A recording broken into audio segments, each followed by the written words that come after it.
अस्सलाम वालेकुम ख़वातीन व हज़रात। आज हमारा प्रोग्राम यास्मीन आफ्ताब अली के साथ चैनल यास्मीन आफ्ताब अली में दो मौज़ूआत को लेकर हम बात करेंगे। नंबर एक, अमेरिका की जानिब से जो इमरान साहब ने एक लॉबी फर्म वहाँ पे एंगेज की हुई है, उनके तवसत से जो ट्वीट्स बड़े ज़ोर शोर से वहाँ पे इमरान साहब की रिहाई के लिए चल रही हैं, उसके असरात पे हम बात करेंगे। नंबर दो, इस्टेब्लिशमेंट की तरफ से एक मुज़ाकराती टीम को फ़ाइनल कर दिया गया है। क्या ये मुज़ाकराती टीम अगर कोई मुज़ाकरात के लिए बैठती है पीटीआई की टीम के साथ, तो क्या इसका कोई हतमी फ़ैसला निकल सकता है? उसके क्या क्या इक़दाम हैं जो इनको पहले उठाने होंगे, अ, उन स्टेप्स की जानिब थोड़ा सा हम देखेंगे। तो पहले हम शुरू करते हैं अमेरिका की तरफ से आने वाले एक प्रेशर की जानिब से। जो मैं ये नहीं कहूँगी कि अमेरिका की जानिब से आ रहा है, ये इस्तिलाह गलत होगी। हम अमेरिका की तरफ से तभी कह सकते हैं जब ट्रंप साहब बज़ाते ख़ुद जो है वो कोई बात करें, जो अभी तक उन्होंने नहीं करी है। जो ट्वीट्स आती रही हैं उसमें ख़ुसूसन रिचर्ड ग्रिनेल का नाम बड़ा नुमाया है, और जो इमरान खान साहब ने एक लॉबिंग फर्म वहाँ इंगेज की है, ज़ाहिर है उनका काम है, वो लंबी चौड़ी रकमें लेते हैं, उनका काम है कि कुछ ना कुछ उस पैसे के एवज़ अपनी कारकर्दगी दिखाएं।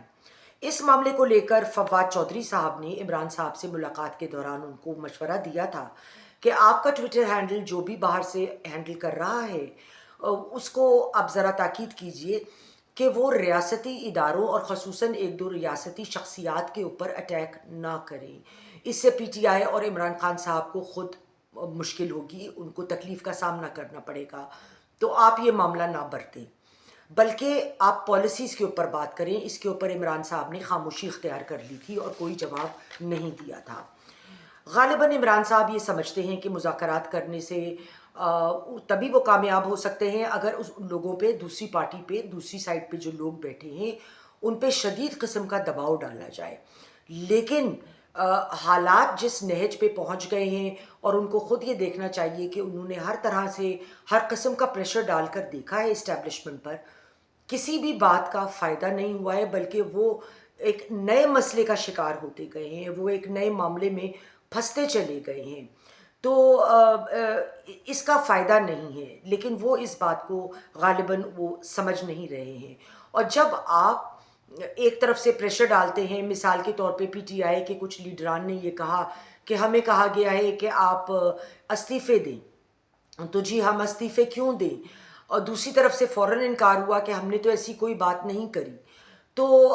इस किस्म से एक तरफ आप एक कन्फ्रंटेशन का मामला रखें और दूसरी तरफ से आप मुज़ाकरात की तवक्को रखें, तो देखें जब तक टेम्परेचर्स डाउन नहीं होंगे तो मुज़ाकरात भी कामयाबी की जानिब नहीं जा सकती। अब हम आते हैं कि अगर कमेटियाँ फ़र्ज़ करें कि किस तरह से काम करेंगी। कमेटी तश्कील देते वक्त मुज़ाकरात की वजह से पीटीआई ने कुछ दिनों के लिए सिविल डिसोबीडियंस मूवमेंट को उल्तवा में डाला है, और काफ़ी वक्त के बाद राना सनाउल्लाह ने कहा कि हुकूमत मुज़ाकरात के लिए तैयार है। उन्होंने अपनी कमेटी भी एक तश्कील दे दी है। मुज़ाकराती कमेटी बनी तो है, लेकिन ये देखना है कि क्या ख़ुद पीटीआई मुज़ाकरात के लिए संजीदा है, और आधे जस्ट बाइंग टाइम के आगे कुछ ये कोई और प्रोग्राम चलाना चाह रहे हैं और सिर्फ ये वक्त ख़रीद रहे हैं। तो इसके लिए उन्होंने ये मशवरा दिया कि वो पहले speaker national assembly Ayaz Sadiq से मुलाकात करें, ताकि वो इसका अंदाज़ा लगाएं कि भाई पीटीआई सीरियस भी है या नहीं, क्योंकि वो बहुत दफ़ा मुज़ाकरात की बात करते हैं, फिर इमरान साहब अब वो तमाम मामलात पे पानी फेर देते हैं और मामला जहाँ पहले से शुरू हुआ था उधर ही रुक जाता है। तो इसमें जो है वो जो पीटीआई है, तहरीक इंसाफ की टीम में से किसी ने भी स्पीकर साहब से रब्ता नहीं किया, लेकिन एयाज सादिक साहब ने अपनी तरफ से ये एक स्टेटमेंट दिया कि उनके घर और दफ्तर दोनों के दरवाजे हम्मा वक्त हुकूमती अराकीन और अपोजिशन के अराकीन के लिए खुले हैं। जिस वक्त भी वो आके गुफ्तगू करना चाहें वो आकर गुफ्तगू कर सकते हैं। अब अगर ये दोनों तरफ की कमेटियां हम अज्यूम करते हैं कि बैठ भी जाएं, तो दिसंबर की छुट्टियों के बाद ही ये मामला आगे बढ़ सकता है। सबसे पहले तो इश्यूज़ को पिन पॉइंट करना होगा کہ ہم یہ کمیٹی میں کون سے معاملات کو ڈسکس کریں گے، کن معاملات پہ نیگوسیشن ہو سکتی ہے۔ ایک ڈسکریمنیشن میں ادھر بطور وکیل کرنا چاہوں گی کہ جو معاملات عدالت میں ہیں، ظاہر ہے اس کمیٹی میں کا یہ ہاتھ میں یہ پاور نہیں ہے کہ وہ جو کورٹ میں معاملات ہیں اس کے بارے میں ڈسکشن کرے یا اس پہ کوئی نیگوسیشن کرے۔ جو سیاسی معاملات ہیں اس کے اوپر گفتگو ضرور ہو سکتی ہے، لیکن اس کمیٹی کا TOR کیا ہوگا، یعنی قواعد اور ضوابط کیا ہوں گے، اس کے علاوہ اس کمیٹی کا مینڈیٹ کیا ہوگا۔ اگر یہ سارے مراحل طے ہوتے ہیں تو کیا کوئی حتمی نتیجہ نکلے گا، یا یہ کوئی لوگ صرف کچھ ڈیلنگ ٹیکٹک کی وجہ سے اس کو استعمال اس کارڈ کو کیا جا رہا ہے۔ سب سے اہم سوالات جو 2-3 ہیں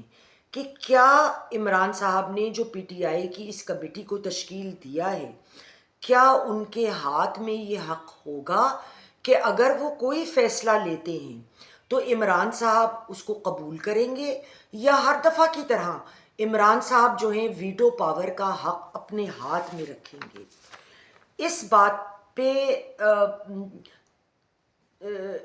پہلے تصفیہ ہونا ضروری ہے، کیونکہ اگر 2 لوگ آمنے سامنے بیٹھتے ہیں اور وہ ایک لیول تک ایک معاملے کو لے کر انڈرسٹینڈنگ پہ آ جاتے ہیں اور پھر عمران صاحب اس کو شوٹ ڈاؤن کر دیتے ہیں کہ میں تو اس معاملے سے ایگری ہی نہیں کر رہا، مجھے تو اس بات سے کوئی اتفاق ہی نہیں ہے، تو کیا یہ معاملہ آگے بڑھ سکتا ہے؟ اور کیا ہر لیول پر عمران صاحب سے رائے دی جائے گی؟ مثال کے طور پہ اگر آج ایک میٹنگ ہوئی، اس میں ایک بیسک ڈسکس کیا گیا اور کچھ ایک بیس پر طے کیا گیا کہ ہاں اس معاملے کو چلو یوں لے کے چلتے ہیں، لیکن جب یہ معاملہ عمران صاحب تک پہنچایا جائے تو وہ فوراً جو لوگ ان کے نمائندے ان کی نمائندگی کر رہے ہیں اس کی نفی کر دیں کہ نہیں، یہ معاملہ جو ہے میں اس طرح لے کر نہیں چلنا چاہتا اور اس کو آپ یوں کریں۔ تو اگر آپ بار بار اسی معاملے پہ واپس چلتے چلے جائیں گے اور 1 step ahead and 2 steps forward والا معاملہ رہے گا، تو ظاہر ہے اس کمیٹی کی میٹنگ کا ایک یہ مذاق ہوگا، اس میں کوئی اس کا حتمی نتیجہ نہیں نکلے گا۔ لیکن اگر عمران صاحب انوالو نہ بھی ہو، فرض کریں کہ تھوڑا سا آگے معاملہ بڑھتا ہے اور ہم بات کرتے ہیں کہ جی کن معاملات پر ایشوز کیا ہوں گے۔ اب اگر ایشوز کو لے کر PTI کی جانب سے کوئی ایسی فرمائش آتی ہے کہ فلانے کیس کو ختم کر دیں یا فلاں کا فیصلہ آ گیا تو اس کو روک دیا جائے، یا اس قسم کی ایسی چیز جس پہ یہ کمیٹی بالکل فیصلہ نہیں لے سکتی کیونکہ یہ قانونی معاملات ہیں، تو جس کو کہتے ہیں نا یہ تو کہانی شروع ہونے سے پہلے ہی ختم ہو جائے گی۔ تو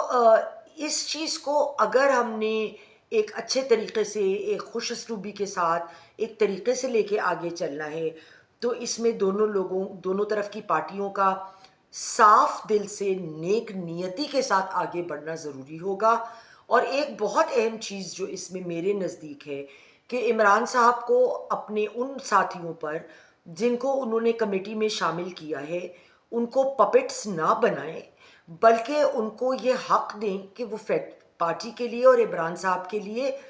ایک بہتر راستہ نکالیں گے، کوئی گفتگو کا دروازہ کھولیں گے، اور جو وہ بات کریں اس کو سپورٹ کریں، اس کو شوٹ ڈاؤن نہ کریں۔ خواتین و حضرات، آج کے لیے اتنا ہی۔ پروگرام پسند آیا ہو تو لائک کریں، شیئر کریں، کمنٹ باکس میں کمنٹ دینا نہ بھولیں، اور چینل کو ضرور سبسکرائب کیجیے۔